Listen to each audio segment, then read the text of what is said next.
Meanwhile, Gaul apologizes to Hilda for her outburst, but Hilda tells her there's no need, saying they should work together for mankind.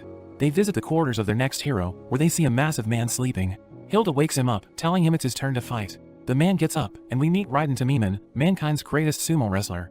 Raiden wonders if he'll be merging with Hilda, but she says there is someone more suitable for him. A giant woman named Thrud enters the room, introducing herself as his partner. Raiden is shocked seeing her, and Thrud wonders if he's disappointed seeing her appearance, but Raiden is actually pleased, saying she is perfect, which makes her heart melt, as she turns into his divine weapon. We see the next fight is set in a sumo-themed arena, and Raiden is introduced as an undefeated sumo champion. His opponent arrives on an elephant, and we meet Shiva, the god of destruction. The fight begins, with Raiden instantly charging at Shiva, and drop-kicking him in his face. Shiva gets pushed back, but he quickly recovers. Raiden continues to attack, landing a punch, and he knocks Shiva to his knees. He wants to end things quickly, attacking with a knee strike, but Shiva blocks it, glad they are having a real fight. Raiden is pushed away, and Shiva grabs onto him, smashing his chest, and launching him into the air. Raiden lands on his feet, and Shiva is happy to see he is a worthy opponent. In a flashback, we see a 3-year-old Raiden, as his parents wonder what's wrong with him, because he can't even stand.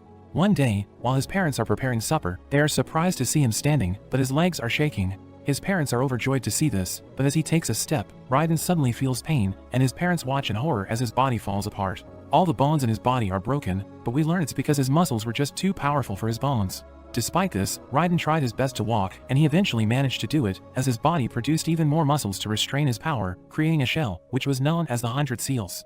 Back in the present, Raiden slaps himself, and unlocks his 100 Seals. His muscles start to go berserk, and Shiva wonders if he's going to destroy himself. But he calls on Thrud to help him out, and he is able to put his muscles under control. We learn that the lines on his body are actually his Volender, and it gives him total control over his muscles. Gaul becomes shocked realizing Raiden became the strongest while his power was restricted by his 100 Seals.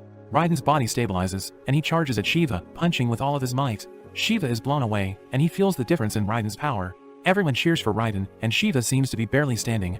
Raiden tries to finish him off with a headbutt, but Raiden is the one who ends up taking damage. Shiva counterattacks, punching him away, as he reveals his head is as hard as stone. Shiva starts attacking him with a flurry of attacks, and all Raiden can do is block. Raiden takes some damage, but he grabs onto Shiva's arm, and he uses his brute strength to crush it instantly. Shiva kicks him away, and everyone sees his broken arm. The gods tremble, but the Indian gods know Shiva better, and they cheer him on. Shiva hears them cheering for him, and we learn he has never let his friends down. Shiva realizes he is fighting for their sake as well, so he gets fired up, charging at Raiden, and his punch seems to have gotten stronger. We learn that his fists have the power of over 1,000 Indian gods behind them, and Raiden tries to fight back, but Shiva hits him with a devastating blow, making him cough blood, as Shiva attacks with his head. Raiden doesn't back down, countering with his own headbutt, and the two keep smashing their heads together.